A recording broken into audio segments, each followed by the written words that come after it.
chill.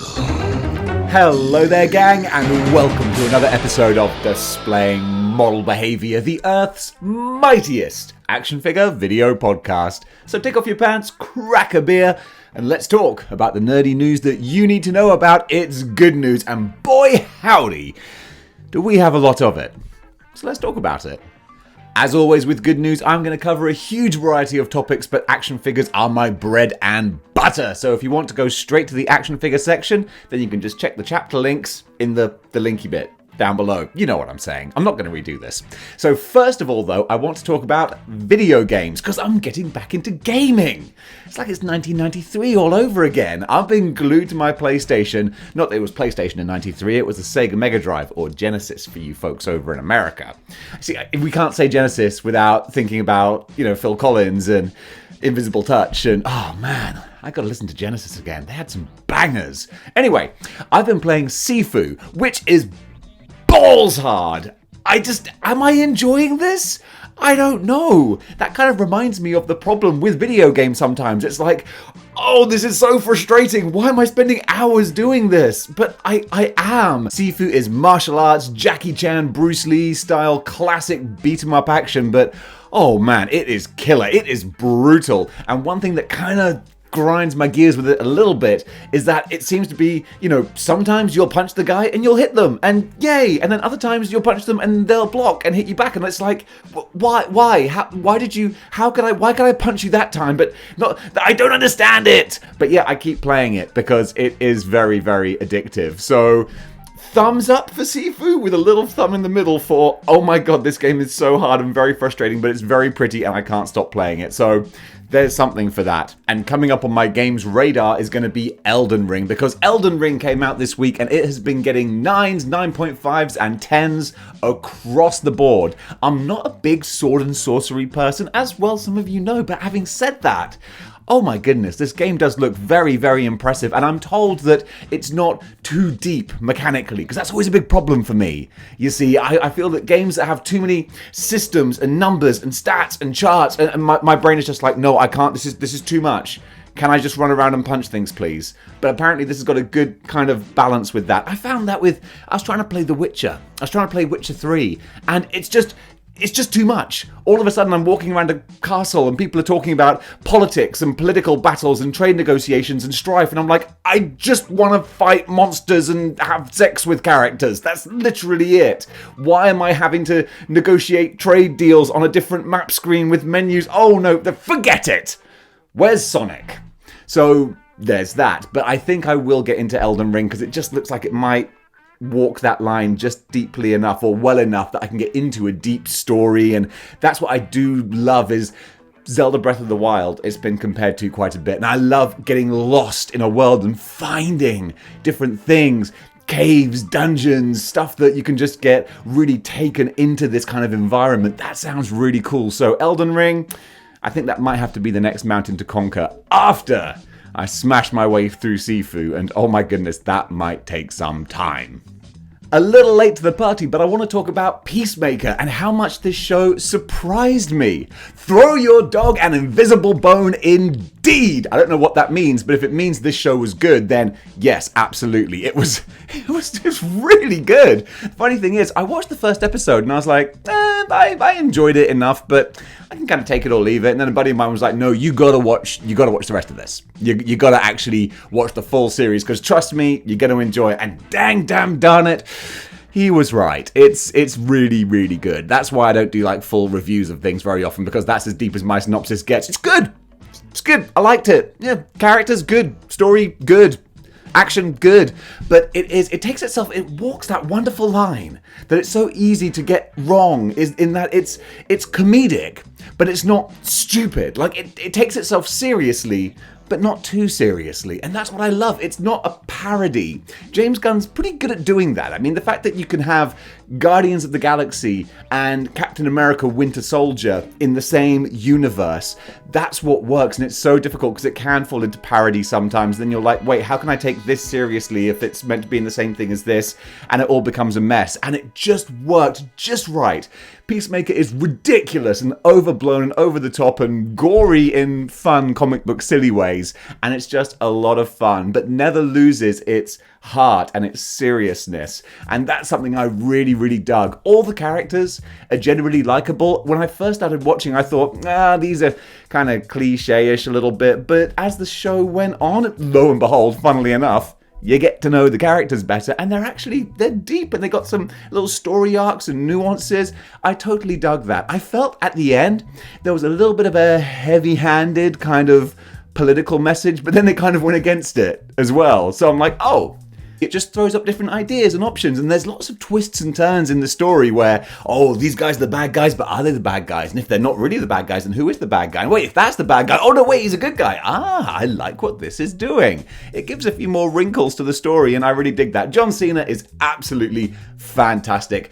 No surprise at all. Just like Dwayne Johnson or Channing Tatum, they're these kind of big lug type guys who you think, oh, you're going to be typecast as an action hero, but actually way better with comedic lines and roles and characters because they are kind of goofballs, and that works so well. So John Cena is delightful. The rest of the supporting cast all pull their weight really well. I'm a big fan of Peacemaker. Cannot wait until the second season. Do you really want to taste it? That's something that I'm going to miss, because I can't help but think that, well, obviously, I'm excited as well. I'm going to miss the opening, because who doesn't love that opening? But also season 2, it's got to have a whole new opening. Characters are going to come and go and be in and out. I mean, really, that's a show that just could ride off the back of the strength of its intro alone. Pretty much the only show where I don't skip through the intro every single time. If you haven't seen it, go check it out. It's wonderful. But on the whole, Peacemaker, that's a rocking good time. Over to wrestling news now, and Cesaro, one of my favorite in-ring performers, has left the WWE. Amazingly, he was not released from his contract. This is not WWE doing more cuts. His contract simply expired, and he decided that it was time to go. And I can understand that. Cesaro, I completely understand his shortcomings. He is a fantastic, best in the world in-ring performer, but he doesn't have much of a personality or charisma just in a speaking personality role. I'm sure he's a super lovely guy. There's loads of people who have put out tweets saying, we love you, we're going to miss you. I'm sure he's super awesome, but just as a larger-than-life character, there's not much there. So it's in-ring, but that's where he can really shine now. So he could go anywhere. Of course, people are saying AEW, which of course, yeah, he would fit in great there, but oh my goodness, AEW are just, you want to talk about a bloated roster, they just have everyone. I mean, Tony Khan must just be signing checks left and right, and God bless him.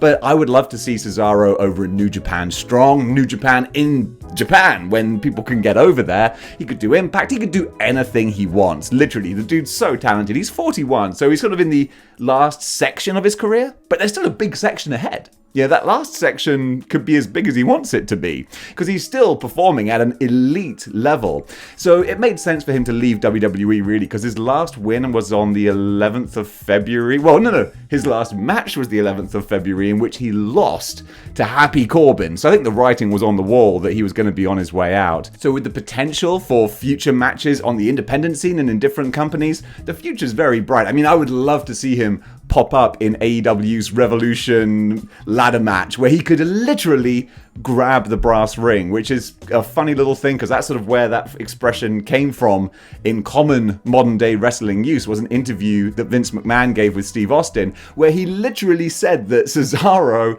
is one of those people who just doesn't reach up and grab the brass ring. So if he could literally grab the brass ring in AEW, that would be a lot of fun to see. However, that would obviously come at the cost of AEW pushing someone who's already there. That's the problem. They have so many people already that it becomes a spoil of riches. But wherever Cesaro goes, I'm going to be very excited to see him. Then we have Jeff Hardy, who kind of announced in an underground sort of way, don't know what that means, but he's going to be going to AEW. And this is one that I'm not that kind of happy about, just because I feel like from Jeff Hardy's history, I think the dude still needs to kind of work on himself. I don't know, I don't know him personally, but he was released from the WWE for erratic, weird behavior, as in walking out of a match halfway through and chatting with fans and taking pictures and then disappearing through the crowd. It's that's not the behavior of someone who's doing okay, unless maybe he was looking to get fired, in which case, bravo, it worked. But that's the problem I think he's had a lot of his career and his life, is that he's surrounded by people who go, oh no, Jeff's fine, he's okay, no, look at him, he's alright. And actually, no, he's not alright. I mean, just after he was fired, Matt Hardy came out and he was like, hey, I spoke with Jeff and Jeff's doing great, there's nothing wrong with him at all. And it's like, really? Because if there's not, then why did he do a weird thing, you know? So the fact that AEW are picking him up, I mean, it makes sense for them to do. They'll do a Hardy Boys reunion, it'll do great business, like, that's fine. And I don't want to begrudge anyone a career, make a living, but it just doesn't strike me as a good thing. You know, I would love to hear a story of Jeff Hardy saying, hey, I need to step away from the limelight and just kind of work on myself, my family, whatever.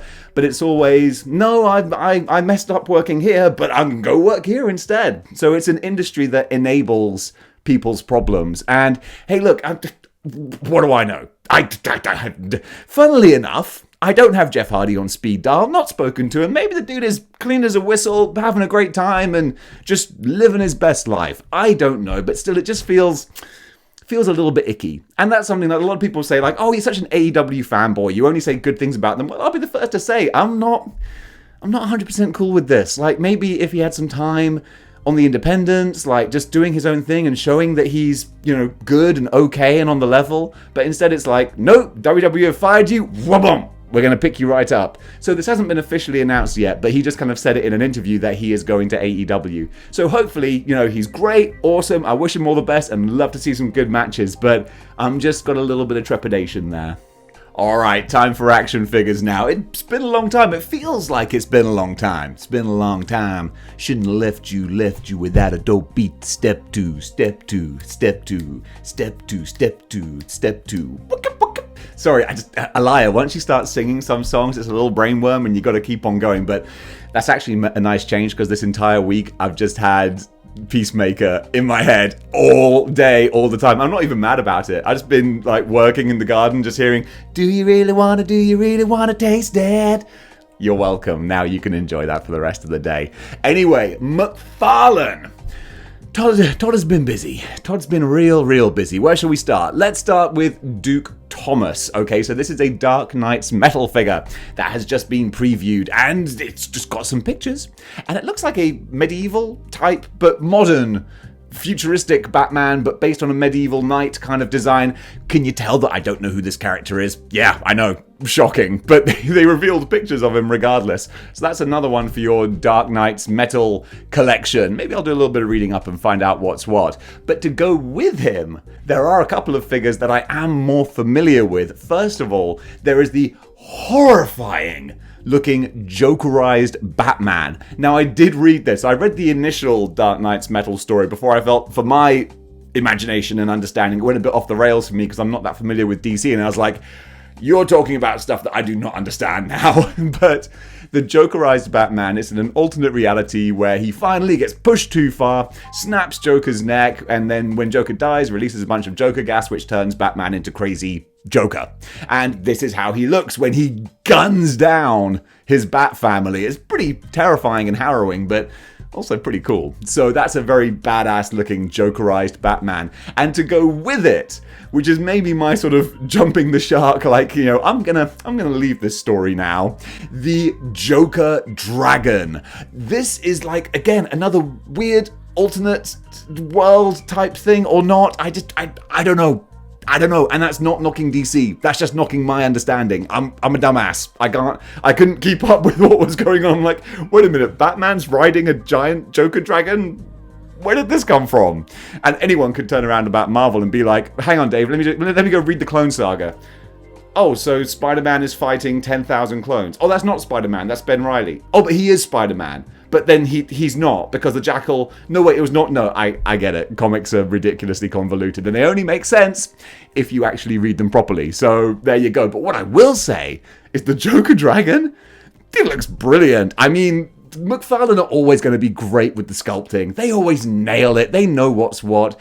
This looks bizarre, weird, terrifying. It looks kind of like Beetlejuice, like the Beetlejuice snake from that movie. I could totally see this being stop motion animated, and it just looks weird and freaky and very, very cool. So if you are majorly into the Dark Knight's metal story, oh, this Yeah, this is going to be a great addition. I think there's more than one Joker Dragon, am I right? I'm picturing art where there's like a few of them, so you could could you army build this, or am I just imagining it? Either way, if you got the money and the space, then fill your boots, because he looks really cool.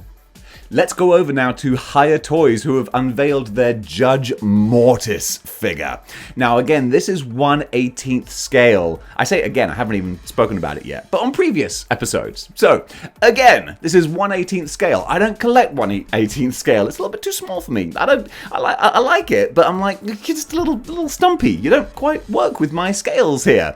But he does, the sculpting and the design, really cool. I mean, Judge Dredd has freaky, badass designs, and the Dark Judges, so awesome. And now the Hiya Toys are dipping their toes more into 1/12 scale, got that RoboCop line coming up, and they have announced they're going to do 1/12 scale Judge Dredd as well. This for me is a nice little precursor of what could be coming. In the meantime though, if you like your 1/18 scale figures, then Judge Mortis, yeah, he looks awesome. Big cow skull head, freaky proportions, demonic look, yeah, ultra badass. Now this is super fun. There is a Kickstarter for a custom Mr. Hyde figure. This is a Mr. Hyde that I think a lot of people wanted when we got the Marvel Legends Build-A-Figure. The Build-A-Figure is great. It's a more modern version of Hyde. He looks super cool, but this, oh my goodness. You look at some of the proportion comparison pictures, this guy is a beast. He's huge, looks so badass, absolutely terrifying. And this could be customed either to be a Marvel Universe Mr. Hyde, it could be a crazy Roidy Magoo like one of the Arkham Knight, Batman Arkham Asylum Titan type characters. So many potential possibilities for people who do some customizing, or if you just want a giant jacked up Mr. Hyde, boom, there you go. That's someone who could definitely go toe to toe with the Hulk. He'll look amazing on your shelf if you want to go for him. I'm gonna add some information in a little ticker below me. You can probably read that now about the wheres and the whys and how to back this Kickstarter, but certainly it's just something that looks super fun. So if you like your gigantic, terrifying looking bad guys, Mr. Hyde, yeah, he's definitely one of them. Let's circle back around now to McFarlane, and we're not done with McFarlane yet either. But he was doing a live stream type announcement thingamajig, and he's teased Medieval Spawn. Now his Spawn series, basically it's all new versions of the old 90s figures, and why the heck not? There's a lot of nostalgia there and very cool designs. Medieval Spawn was one of them, so you know exactly what to imagine. Hell, you can just Google the old figure. It's Spawn, but medieval.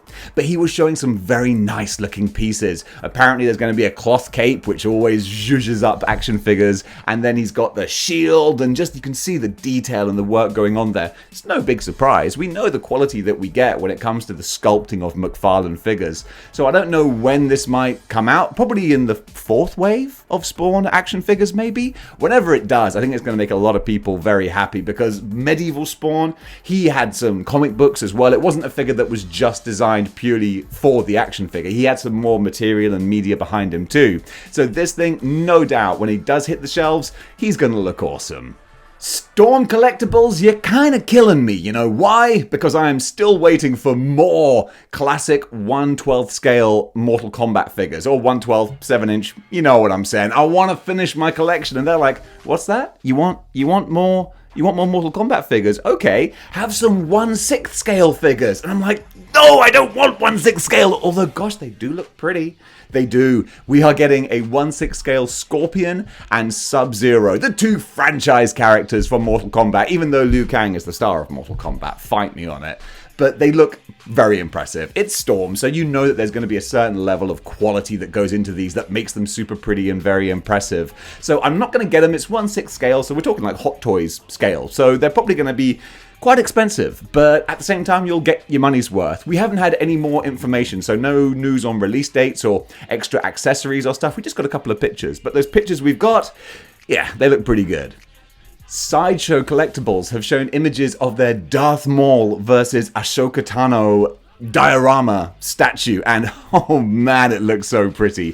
Hopefully we're going to see more of these characters in the Disney Plus shows. There's so much potential there. We've got the Obi-Wan show, we've got the Ashoka Tano show coming out, and Darth Maul, he's never really got his due in the live action universe. He had that great introduction in 1999 and then was killed off, spoilers for episode 1, before he really got to step into the role, you know? It's such a shame that I feel Darth Maul, Darth, the Christopher Lee Darth, and then General Grievous, like, that could have all been one character. That could have just been Darth Maul going through the trilogy, thus making a more iconic villain. But instead we got 3 forgettable villains. Well, it is what it is. Maybe we can go back in time 20 years somehow and I can tell George Lucas how to do Star Wars right. Because clearly, I'm the person to do that. Yeah, this goofball. Still, the statue looks beautiful. It should be as well, because it's going to be costing you about $595. But still, yeah, at least you get your money's worth. I wouldn't have anywhere to put it, or money with which to buy it. But still, I can look at it and go, golly, that looks pretty. And if you do have space and money, then you could buy your own one in the 4th quarter of this year. So, look forward to it.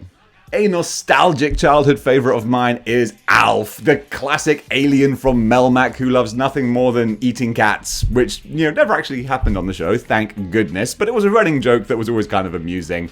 So Alf from Neca, Neca, you know what to expect, just like their Gremlins figures. Small and perfectly formed, sculpted beautifully. It looks like Alf with lots of accessories, including a cat in like a sub sandwich, which is just kind of hilarious. So if you, like me, are a child of the 80s, you grew up watching Alf, man, I can't remember a single episode of Alf, but I just remember, it's funny, I remember watching it, but I don't remember anything that happens. Although, really weirdly, at the end of the TV show, he gets captured by the government. Like, that's the whole sort of fear going through the whole series is, oh, we can't let the government capture him. And then they capture him at the end, and we never get any resolution on it. It's like, oh, okay, I guess he's captured now. And then, annoyingly, there was an Alf movie that came out later, but it didn't star any of the characters, any of the human characters from the TV show. So you're like, this is kind of a disconnect. So that's not our Alf, because where's the rest of the family? Either way, that's me schwitzing about a show that came out 35 years ago. Jeez, I'm old. But still, Neca Alf, he looks really cool. Do you really wanna taste it? Yeah, we're not done with that yet, because Hot Toys are giving us a Peacemaker action figure, or a 1/6 scale collectible. Looks awesome. I mean, John Cena in his giant jacked up form.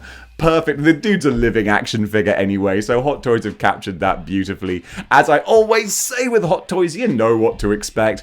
Crazy beautiful detail, incredible accessories, paintwork, cloth goods, all that good stuff. Looks like they've just plucked John Cena straight out of the TV show. Now, an interesting little thing is that he has a pistol in a holster in the pictures, but it doesn't show it as a separate item, so I don't know if you can actually remove his pistol, which is a bit of a weird thing. Maybe would that be another edict from Warner Brothers saying, like, no guns? Because he comes with an axe, and he comes with a sword. So your character can behead people, impale them, slice them in half, chop their nuts off, that's fine, but he can't shoot them, okay, because that's not cool. Or I don't know, maybe the gun does come out the holster. Maybe that was a compromise. Warner Brothers were like, no, he can't have a gun. They were like, well, what if we have it in the holster but he can't take it out? Okay. But still, it's a little bit odd. But the figure itself does look really impressive. So we'll wait to see some more information come out and see what the actual details are. But as an initial preview, it does look really cool. Going to McFarlane once again, we had the 3rd wave of Spawn figures, and this looks like an interesting, a mixed bag, if you will. And there's some stuff that looks cool, but interesting. Let's go first of all with the Overkill figure, the big deluxe figure. Interestingly, someone told me the reason he's called Overkill with the T is because I think Todd McFarlane and maybe Rob Liefeld or someone else, they did like a show or something with Stan Lee. It was before the days of the internet, obviously, so it wasn't like a little YouTube thing. But either way, they did a collaboration with Stan Lee where they sort of collaborated and designed this character who was overkill. And then they wanted to use him in their comics, but like because it was made on this show, they couldn't because it was copyrighted for that. So they just put a T in there. It's like, no, this is overt kill, and that somehow made it okay. I don't know. Laws are funny things, but I like that story. If anyone could confirm if that is the case, that would be great. Or did I just dream it? That could also have been the case. I don't know. You can't always trust your mind sometimes. But this overt kill, honestly, don't like him. I think from the pictures, it looks like a decisive downgrade from the Overkill 3 that McFarlane originally did back in the 90s. And that's a real shame. It seems like the whole point of this new action figure line is take these figures you were nostalgic for and then show what the new version, the modern technology can do. And it's like, this looks like a downgrade. Maybe better articulation. Because I used to have Overkill 3, and the articulation was just, it was the typical kind of like 90s McFarlane articulation. You could move the shoulders, and you could move the legs at the hip, but like, that was about it. He was posed, and that's all you get. But the pose looked badass, and he had this big grinning face, and he had real chains and huge spikes coming off of him, and this just looks like, I mean, first of all, that face sculpt is hard to look at. I mean, don't get me wrong, he's meant to be a monstrous looking character, so like, that's fair enough, but still, it's like, ugh. But the rest, it just looks like a bit of a plasticky kind of downgrade. I'm like, don't love that. Don't love that at all. Because if you just told me that McFarlane were doing a new overt kill, I'd be like, I want to get my Cygor, so now I can get an overt kill as well. That's going to be badass. I'll definitely get that. And then I saw the pictures. I was like, don't like the look of that. So that's a bit of a shame. But then one that does look cool is a deluxe Spawn with his skull thrown. That looks very cool. And this is, again, based on an original McFarlane figure, but it's got more articulation, which is great because before, the Spawn was posed in his throne, and really that was all you could really do with him. Whereas this is a standalone Spawn figure with the articulation to make him, your Spawn figure. If you don't want to have him sat down, he could be just standing up, being a badass. The only problem, though, is that he only has half a cape.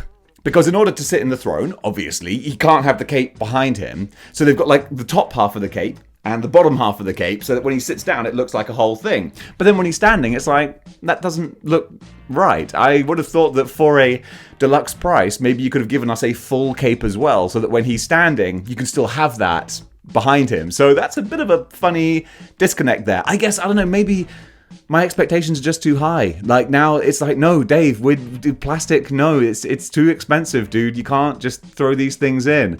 Why does Speedball have no extra power effects and no extra hands, but a massive blank space in his box where they could be?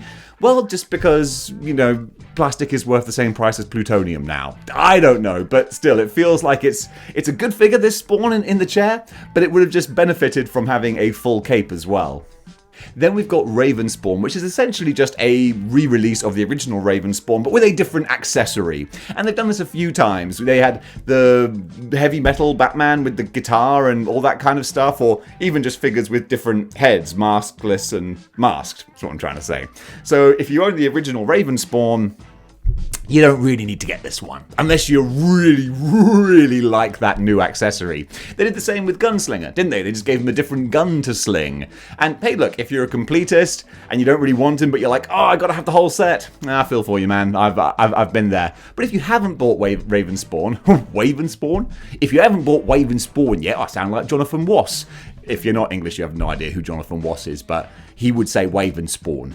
Anyway, he looks kind of cool, so fill your boots if you want him, but there's nothing too groundbreaking about this. But one thing that is exciting is Haunt. Haunt is a character who, again, from the Image Comics line, I've never read any comics with him, but I remember seeing the initial promo images for Haunt, and I was like, someone just traced over some pictures of Spider-Man, because he was, in all of his pictures, he was like jumping in a Spider-Man kind of pose, and he had like smoky, cobwebby type things around him, like Spider-Man, like McFarlane would draw Spider-Man with his webs all over the place, and I was like, oh dude, that That is a straight up palette swap.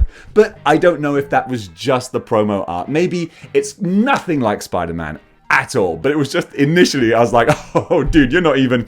It's like the classic meme of, hey, can I copy your homework? Yeah, but change it up just enough so that the teacher can't tell you copied. And then we have Horned.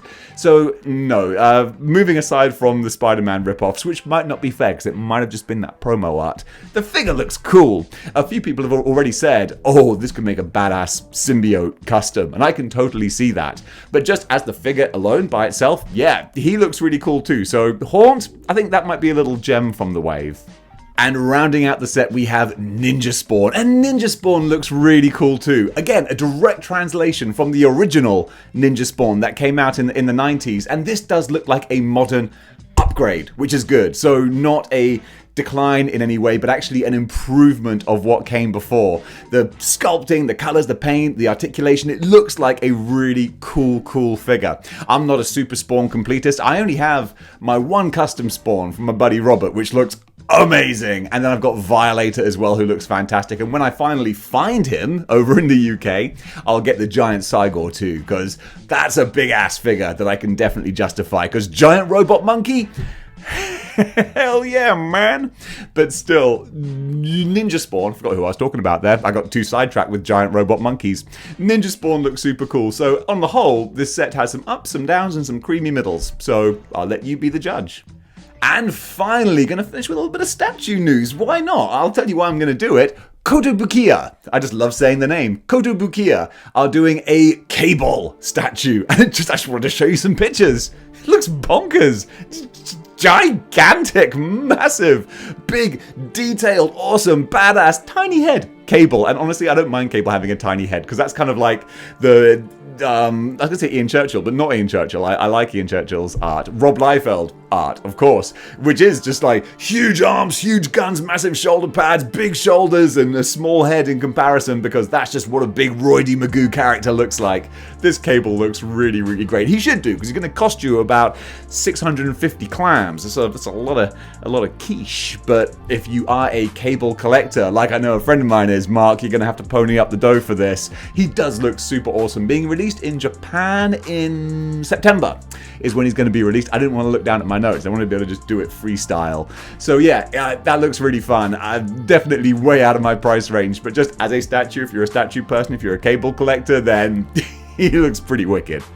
And folks, that does it for this epic, monstrous episode of Good News. I hope you enjoyed it. What were some of the more interesting reveals that you saw? Comment below, let me know. And were there any things I forgot? Because I'm sure that there were. Oh my goodness, we had the G.I. Joe live streams and reveals and stuff. I didn't even cover any of those. Well, maybe for the next episode. We'll see what else happens in the next few days.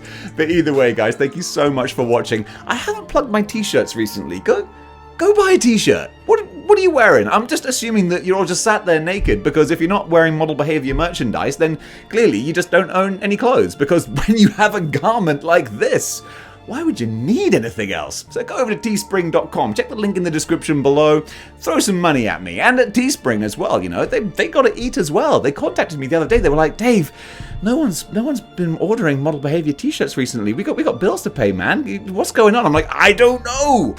The 3 people who wanted them have bought them. What can I do? So yeah, go pick one up. They look super badass. Guaranteed to make you an extra 18.5% attractive to the opposite sex. Or the same sex. Whatever. You know, they're universal.